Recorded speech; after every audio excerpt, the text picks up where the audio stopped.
I loved this man's article about what a Major League Baseball player will go through on a game day should there be a 2020 playing season. Should baseball and the Players Association get through whatever negotiations are going down right now over money. And Jeff Passan of ESPN joins us right now, and his latest article, again, on ESPN.com, is a must-read. It is phenomenal, and that's one of the many reasons why I'm having him back here on the show and why he's kind enough to say yes. How are you, Jeff? I am well, Rich. How are you? I am great. Thank goodness. I'm knocking on wood. And you know what? I haven't heard anything lately. We haven't seen anybody on Twitch from the players' side, and I know the commissioner spoke to CNN last week. I think it was last Thursday. We haven't heard anything, and I'm appreciative of that because that's the one thing I've missed about sports is public posturing over a monetary negotiation, and I'm wondering if that's on purpose that we haven't heard anything in the last few days. Yeah, I mean, I would like to think that all parties would have learned their lessons in the past. And yet, as a media member, I also feel like I would be biting the hand that feeds me to encourage all people to be quiet about things. In the end, though, the long play, it is better for baseball when people do not speak out publicly about sensitive issues. And that's why at the beginning of last week, Rich, I wrote this week's going to be ugly because they don't have discipline. And the lack of discipline comes from the owner's side when things are being leaked to particular writers, and it comes from the player's side when they're going out in public and answering questions that probably don't help the general cause. So I think they've got all that out of the way, and it is brass tacks time, and let's figure out if they can actually get a deal done to get baseball out on field this year. All right, so walk me through what you do know about this, even though some people are not talking publicly anymore. What is your ear to the ground telling you about this? Because as you point out, rubber must meet road if you want to talk about getting people in spring training. That was part of your great article, is that some people have said, are we really supposed to be in spring training in just 3 weeks' time, June 10th? Right? So where do things stand? Yeah, and a big part of that, Rich, is because a lot of these protocols that are in place in this draft document it really accelerate the timeline even closer than that. For example, people need to take an intake screening, is what it's called, before they get to spring training, meaning whether your spring training is going to be in your home city or it's going to be in your Arizona or Florida complex. Everybody needs to show up between 48 and 72 hours before their actual report date. Now, the report dates are going to be a little bit staggered. Pitchers are supposed to get there, and then position players, and then sort of not quite as essential personnel. But the fact that this could start somewhere around June 10th means that guys are going to be getting to these places June 6th, 7th, 8th. It means guys have to get back from the Dominican Republic or from Venezuela or from Colombia or from South Korea or from all these different places around the world. And the logistical disaster that this poses, I think, makes it unlikely that those dates that they've targeted are going to be realistically achievable. But look, then again, you have people who are extremely motivated to get something done. They will find a way to get it done. And that, in the end, is how I see this thing going. As many complications as there are, as difficult as it may be, I still believe right now, maybe not with as much confidence as I had last week before reading this document, but I still believe that baseball will be back this year. Well, because the point is, and again, we'll get to the document that they sent out about health and public safety in a moment, but we can't go down this road, right, and basically say it's too hard monetarily. I mean, we can't get that answer, right? We most certainly can, Rich Eisen.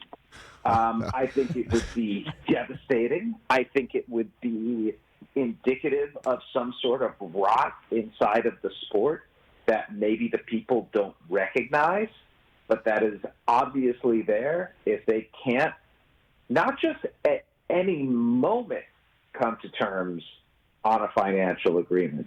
But in the middle of a pandemic, when tens of millions of people have lost their jobs, when there are lines at food banks, and when there are people who can't make mortgage payments, if you're going to lose a baseball season because you can't figure out how to split up a few $1 billion, you deserve everything that is coming your way. And I think the everything in Major League Baseball's case here would be the rebellion of a fan base that for years has looked past 1994 and said, we forgive you for your mistakes so long as you learn from them. And this would be a lesson that would show they didn't really learn from them. Well, there's got to be enough smart people in the room. The commissioner's a smart man. Tony Clark, there must be enough smart people. Boris, too. It's very funny. It's very funny you say that, because when I talk with people on both sides, I say to them, "Who's going to be the adult in the room? Like, who's going to be the person who says, it's like Ted Turner in the, back in the 70s." And I think it was the 70s, might have been early 80s, but uttered a very famous line. I think it was printed for the first time in John Hellier's seminal book on labor relations, Lawyers of the Realm. Ted Turner said to his group of fellow owners, "Gentlemen, we have the only legal monopoly in America, and we're effing it up." And I would look at all of the owners right now, and I would look at all of the players and say, "Gentlemen, you have the ability to have a legal monopoly on the entire sporting landscape in America. Do not F it up." Well, and then in that regard, too, what if, and I would certainly sit there and think this if I'm on either side in that respect, and hopefully that we don't talk about sides, but we will talk about a sport coming together and then figuring out the remarkably difficult challenge of playing in a pandemic. And we'll get to that again in a second with you, Jeff Passan, ESPN senior MLB insider. That what if they decide to throw their hands up and then basketball comes back and then football comes back, and then all of a sudden they're the only ones that couldn't figure it out because of money and everybody else does? I mean, I would sit there and think that would just absolutely crush. That would be certainly, since the commissioner says $4 billion goes out the window if they don't play at all. Right. So and that is, listen, these are all great points. They're all very obvious to me and to you. I think it's harder for people who are billionaires. Not that I feel sorry for them by any means that they're losing money right now, because they're billionaires. I think it's harder for them to stomach this. And I don't know. I look at baseball, Rich, if it loses a season to money, and just have a really difficult time seeing a path forward to prosperity. And I think that owners have to, as the people who tend to be in the game for even longer than the players, owners have to recognize this, and have to recognize that no season this year is a bad thing. No season this year because of money is just a self-inflicted wound. Okay, so let's wave a wand, Jeff Passan, and say they come together, they figure this out, that they're smart people. Hallelujah. Okay, then hallelujah. I don't want to give away all the goods in your article, and clearly that's impossible since it was so in depth, and we have about 10 minutes time remaining here if we can get through everything. But here's the deal: I'd love for you to lay out what a major leaguer would go through waking up on a game day in a 2020 Major League Baseball season during these unique times. I was going to say, unique is certainly the right way to explain it. And, as I was going through the protocol for the first time, there was just so much information. I'm like, how the hell am I going to lay this out there in a fashion that is not completely boring. And it occurred to me, let's look at what the day of a player is going to be like and see how many of these different rules affect him. And it's like every single thing I came across, I was putting it in that section of my outline. I was like, okay, going to start, and you wake up and you take your temperature. And then you take your temperature again. By the way, under this protocol, every single person in Major League Baseball will be getting their own temperature. If you don't have a fever over 100 degrees, okay, you get to go to the stadium. But if you're on the road, no taking an Uber, not allowed to take Ubers. You get to the stadium, you have your own special entry. You better be wearing a mask, because the only place that you can't wear a mask is on the field, or if you're lifting weights or doing something strenuous. You walk in the stadium, temperature taken again. You go into the clubhouse, but it's not really a clubhouse because there aren't many guys in there, and you got to socially distance 6 feet. Go out to the field. Most of the batting practice is out on the field because they don't want you using indoor cages very much. You got to, again, practice social distancing. There's no hot tubs. There's no cold tubs. When you're out on the field for game time, for example, no lineup card exchanged. If you're not playing in the game, you're going to be sitting in the stands. 4 seats between you and a fellow player, 2 rows between you and anybody else. During the game, they have asked for you not to be close to guys unless the ball is close to them as well. So socially distanced during the game. After the game, we'd prefer if you didn't take a shower. That's actually the one, Rich, that angers the players the most. The lack of showers after the game will not stand. And it goes beyond that.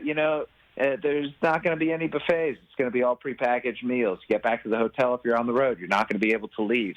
It's just a lot for players to handle. It's nothing totally beyond the pale. It's nothing that they can't handle. It's just a ton for guys who are so used to being the same to have to change. What about testing? Testing's going to be fine.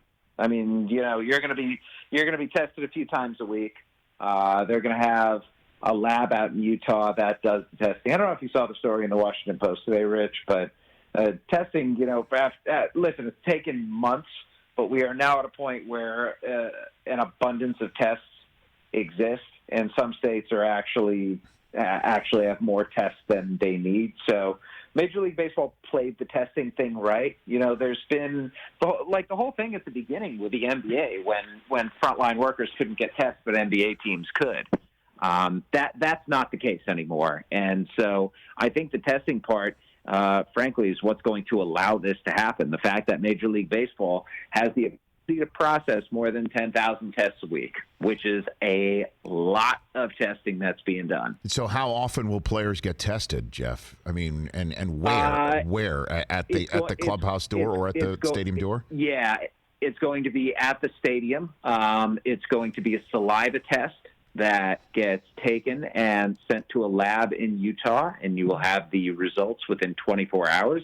If there are players who are showing signs and or symptoms, whether it is fever, cough, or otherwise, they have what's called point-of-contact tests, which are essentially rapid tests that return results within 15 minutes. And while that person his or her test results are awaiting, the person will stay in a specifically designed containment area that every stadium will have for cases like that.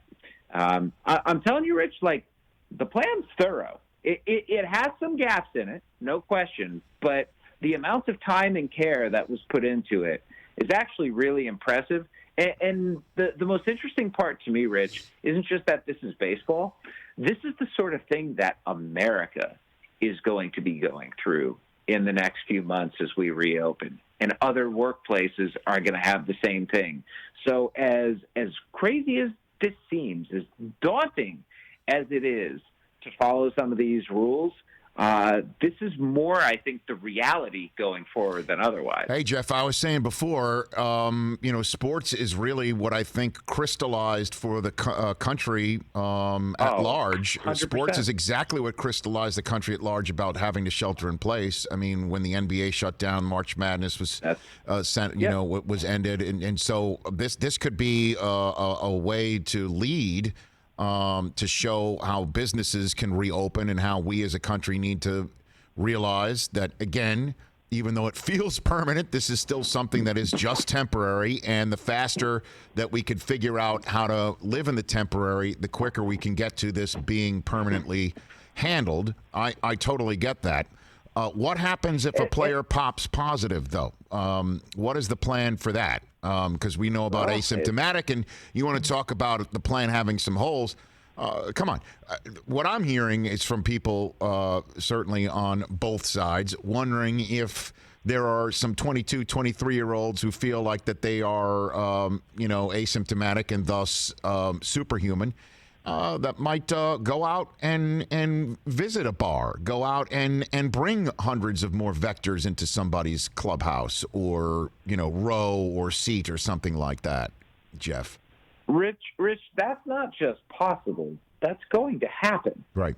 Like there's an inevitability to someone testing positive here. There are just too many people and too much money and too much ego and too much hubris to contain people for as long as you would need to in order to create that bubble. And so I think that there's going to be a positive test. The way that MLB's protocol is written out is that person gets quarantined and is going to be tested every day. And when he or she has 2 consecutive negative tests, is showing no symptoms and has the go-ahead from a team physician or another doctor, that person can return. And that could be as early as 7 days.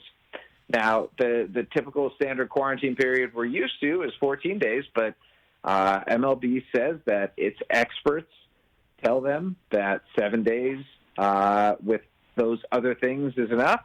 And I would love to walk around asking people to call me Dr. Passan because I earned my medical degree, but I did not. So I have absolutely no idea whether that's right or wrong and have a tough time sitting here questioning it. Man. What I will say is that I think all of us, Rich, have to get used to the idea of there being some very uncomfortable things in all of our futures. Even the experts, even the ones who do have MD after their names, don't exactly know the way that this is going to play out. They have a better idea than us, but they don't really know. So there are going to be mistakes that are made. There are going to be screw-ups. There are going to be points if baseball comes back at which people think to themselves, should they really have done this? And the answer may well be no. But the answer may also well be yes. And that's what I'm hoping that we can do. Allow this thing as much as possible, as long as large swaths of people are not getting ill because of it, to play itself out, because that's all we're all trying to do on a daily basis. And you're right. I think the testing aspect is crucial to show that we can do it. And one thing that definitely struck me in your article is that the 26 major league cities baseball is going to include in their free testing people who are on the front lines who may be looking for a test, trying to get a test. Like they're going to share their tests with people on the front lines battling COVID-19 in each city. Every healthcare worker in pretty much in every major metropolitan area in the United States can get a COVID test for free through MLB. That's essentially what the league is saying. That really struck me, as well as, they're going to remove baseballs that I guess are at any point put in play, right? I mean, because that would mean somebody would touch it, delivering it to the plate, and then someone would touch it, delivering it either back into the infield because it was hit safely or to first base. And then that would be, it really is overwhelming, but it's possible. None of it. You sat there saying this is impossible. None of it I read was saying that this is beyond the realm of possibility. Individually, nothing is impossible. collectively, it's hard. It's really hard. And some of it, Rich, some of it's overkill. But it's overkill. It's purposeful overkill. It's overkill with the idea that there are going to need to be health commissioners in every city they try and go to who are going to have to say, yes, we will allow you to play.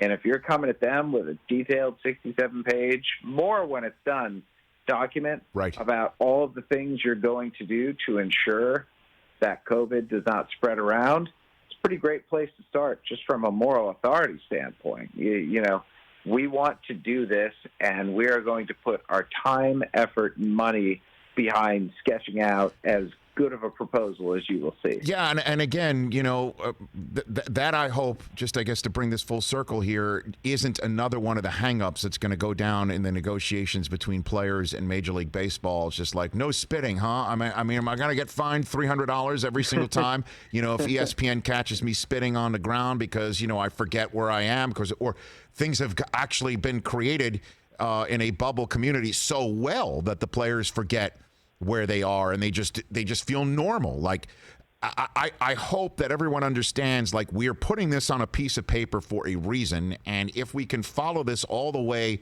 to the letter, we will keep you safe. But let's all just do this, put it on a piece of paper, and then figure it out as best we can to go along, so we can all sit there and see this thing. But then again, I'm not the one who's suiting up. You know what I mean? And that is, I guess, the essential aspect of this, Jeff. And that's you know what, that's the thing that we have to keep in mind here.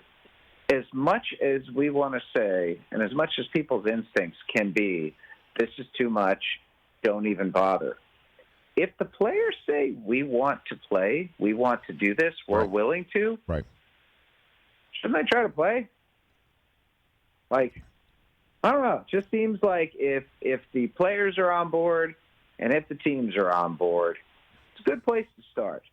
And if they're going to do this as responsibly as an entity of their size can, then I have a difficult time understanding the argument saying just shut it down until next year. Why? Because it's complicated? Why? Because it's hard? It's America, man.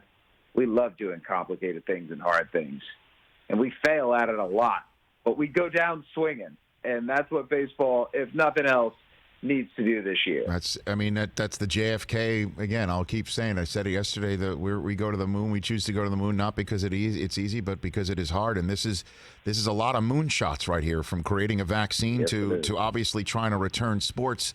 And I think everyone's going to give it a try. I know the NFL's not sitting here thinking in May, we're not going to give this a try and let's figure this thing out, as they're going to keep an eye on everybody else. I'll tell you what, though, Rich, and I say this knowing that you spent a lot of time thinking about the NFL, talking about the NFL. Yep.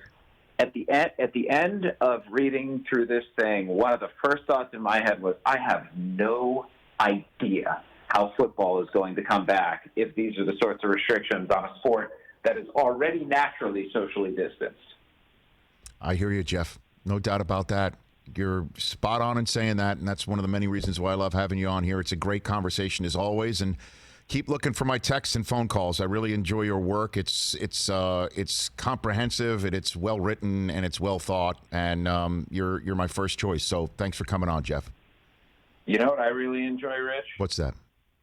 I enjoy your hair in The Last Dance. Spectacular. My son looked at it. I swear this is true. My 12-year-old, he looked at it. He's like, is that the same Rich Eisen? If that's what your 12-year-old thinks, what do you think my 11-year-old thought? My own son. My own flesh and blood. You know? Oh, Lord. We got to get those two together and just let them unleash their hell on the world. Because One day. If yours is anything like mine, we're all in trouble. Yep, absolutely. Thanks for the call, Jeff. Appreciate it. See you, brother. Okay, it's Jeff Passan. Hey, you watched all the way to the end. Thanks for that. Watch more right here.